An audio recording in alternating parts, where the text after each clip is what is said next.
How worried should the Cowboys be about Dak? Skip, I believe they should be concerned, and I believe they are concerned. Dak originally hurt this shoulder on July 28th. They told the world it was only going to be 2 or 3 days. Now they're telling us Dak's going to be ready for September 9th. How did 2 to 3 days turn into 5 to 6 weeks? So I believe the injury was more serious than they led us to believe. I believe they're more concerned than they're leading us to believe because, Skip, anytime you have a quarterback that's making $40 million, he's a right-handed quarterback, and he's hurting on his right side in that shoulder, there is cause for concern. He's actually making $75 million this year. This year, making $75 Don't shortchange my man, Dak.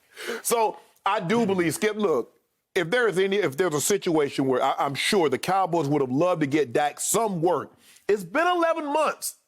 So the first time Dak is going to have somebody possibly hit that ankle, have someone land on that shoulder, is September 9th against the reigning Super Bowl champs who just placed 7 guys on the top 100 team. I don't know, that might be a record or something. It's hard for me to believe that somebody has had more than 7 players on the top 100, and that's what they did. And a lot of those guys were on the defensive side of the football. Skip, look. I get it. You know, you don't want to, sound the alarm bells. You don't want to have your fan base like, man, what's going on? What's really going on? But Skip, Dak was more injured than they let on. And I'm watching him throw, Skip. He's not going to be able to throw like that in the game. You know that, and I know that. Normally, and I can just speak to when we went through a workout with John, we ran the routes full speed.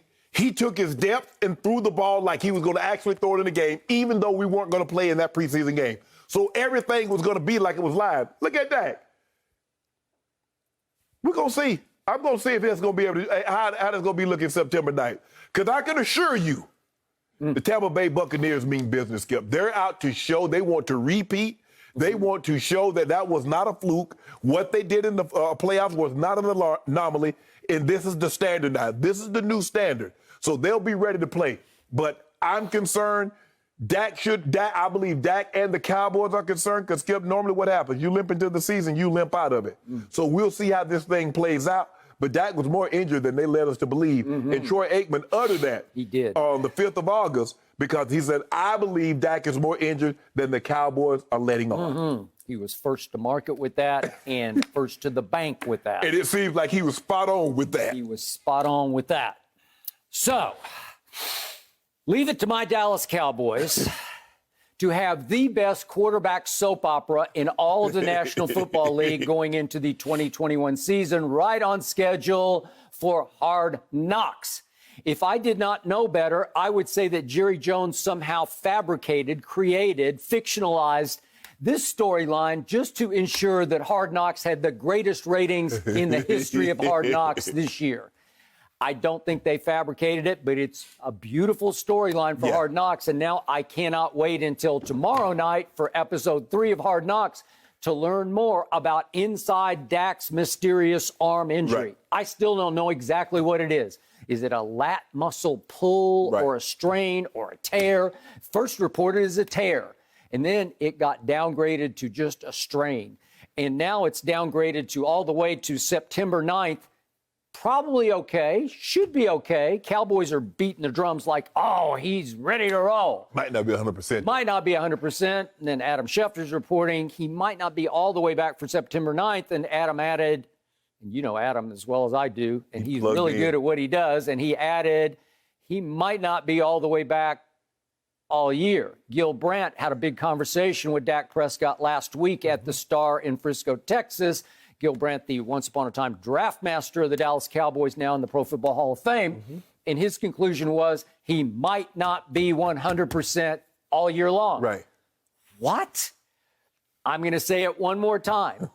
I have never, ever, in all my many years covering pro football, the sport that you played at the highest of levels, I have never heard of a quarterback suffering this injury. I've heard of bicep tears. I've heard of tired arm or dead arm in camp, but it does not last or linger.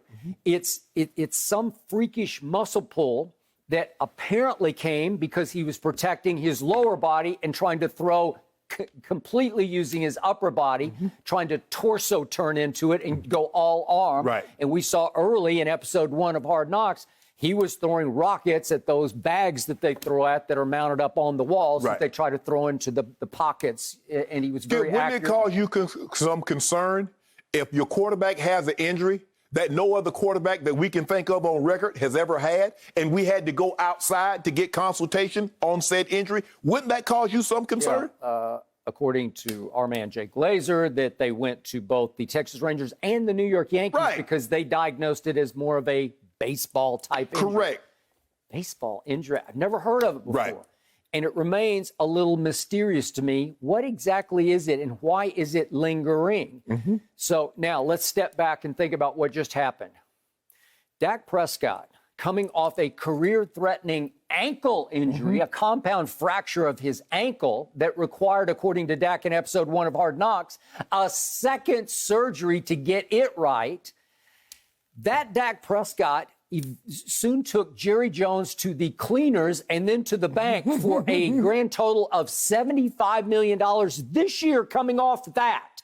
I was scared enough about that. And just to frame this, I'll use my least favorite stat of all. Dak Prescott in his last 17 starts for my Dallas Cowboys is 6-11. Is that good? 6-11? No. Again, is it all his fault? Absolutely not. But I keep hearing he was on a record pace, record passing yardage pace last year.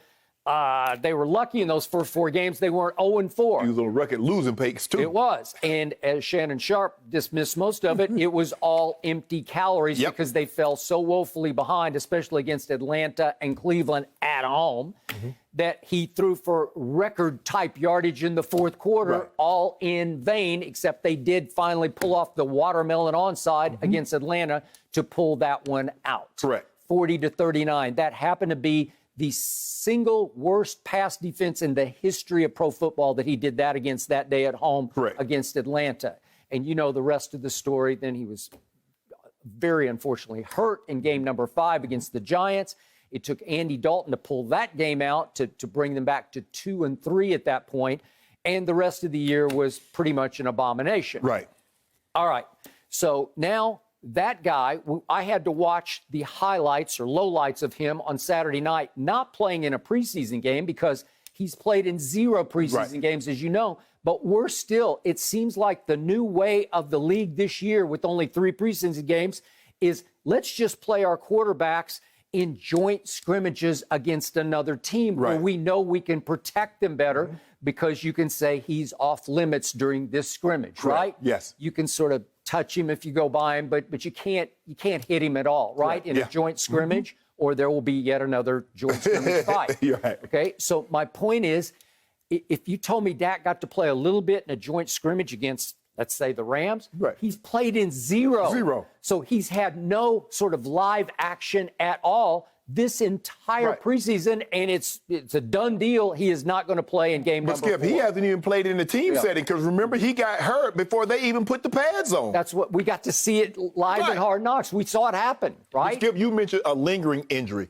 What is this? What if this is not a lingering injury? What if he was hurt more serious than thought, and the injury is progressing just like we thought it would? You used the term lingering. What if he was just more hurt than they let on, and they're trying to lead us to believe that this is lingering? Because for me, what struck me as odd is that I haven't heard, you haven't heard, you covered the game longer than I played the game, and I haven't heard, I've called a few people, they've never heard of this injury. So normally it's going to come, anytime I hear something, and Doc is like, well, hold on, you play what?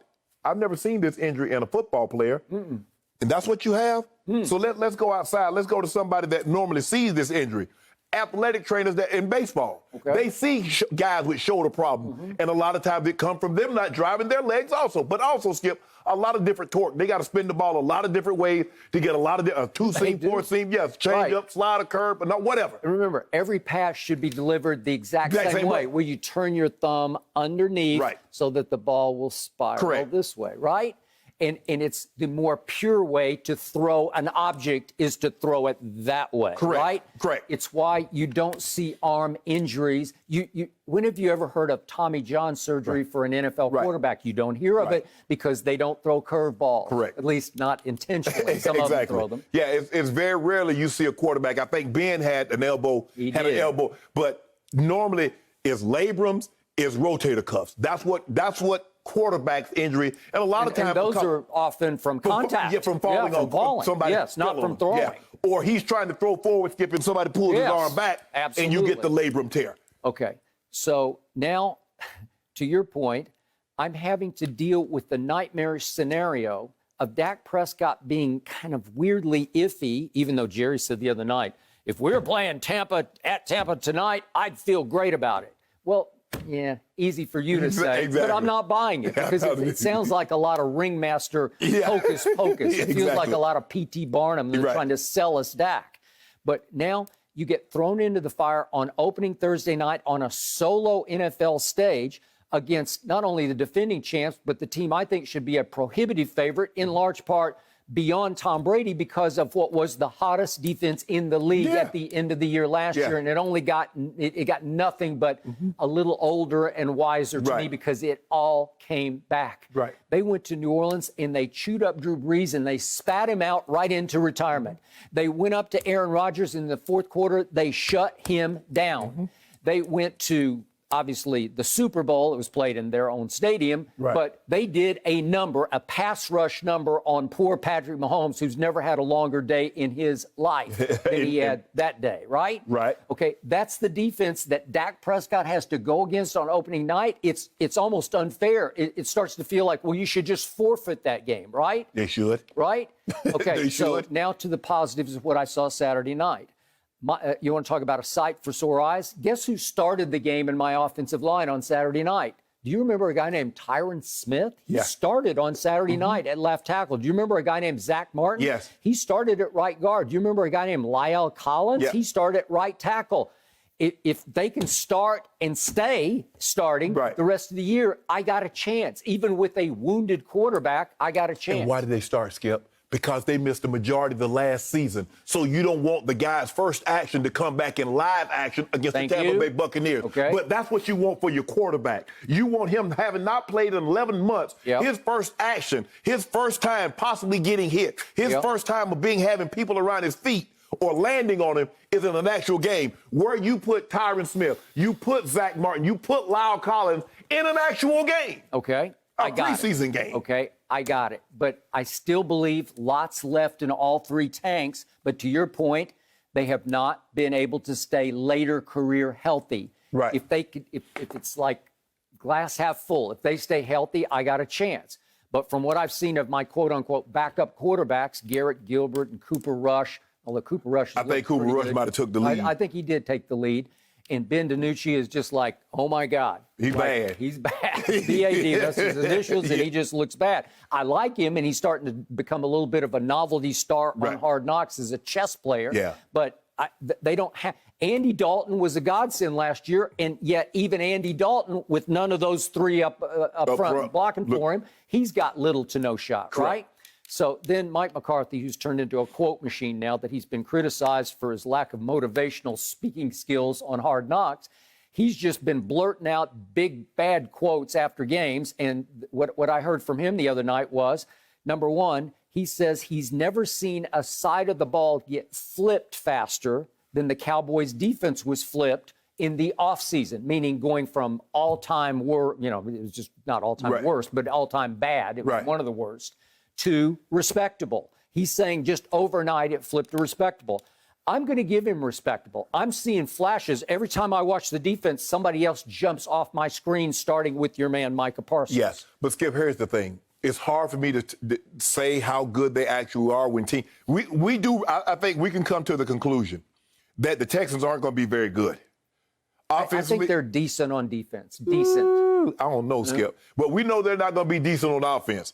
And that's the side of the ball that Mike McCarthy was crowing about, was his defense going up against that offense when we know they're not going to be that good. And that's being nice. Skip, Skip, I think the thing is, I've seen two guys. I like the Armstrong kid. I think he's shown flashes. Dorrance Armstrong.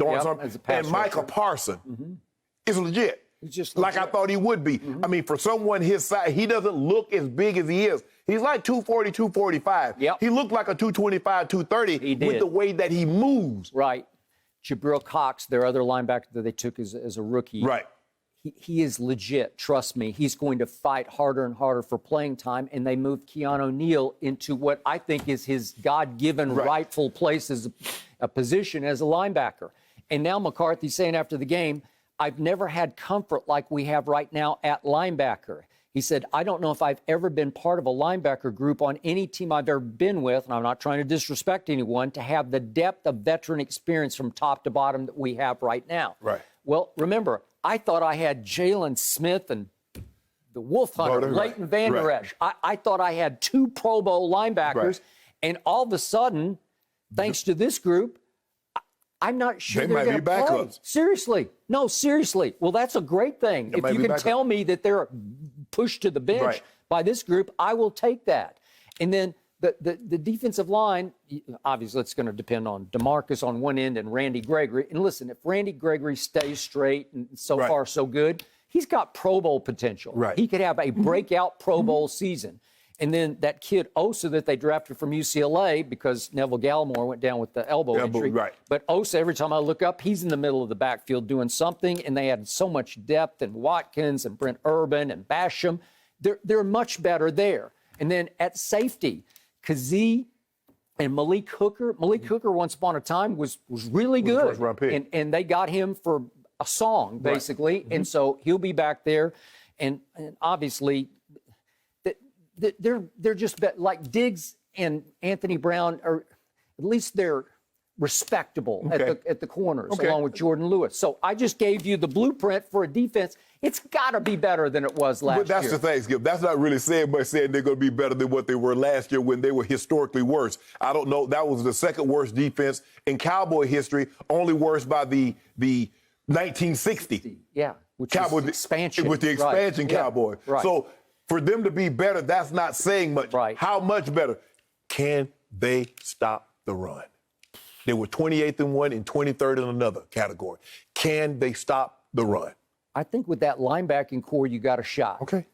Do I think they're going to dominate? No, I don't. But they have to be 50% better than they were last year.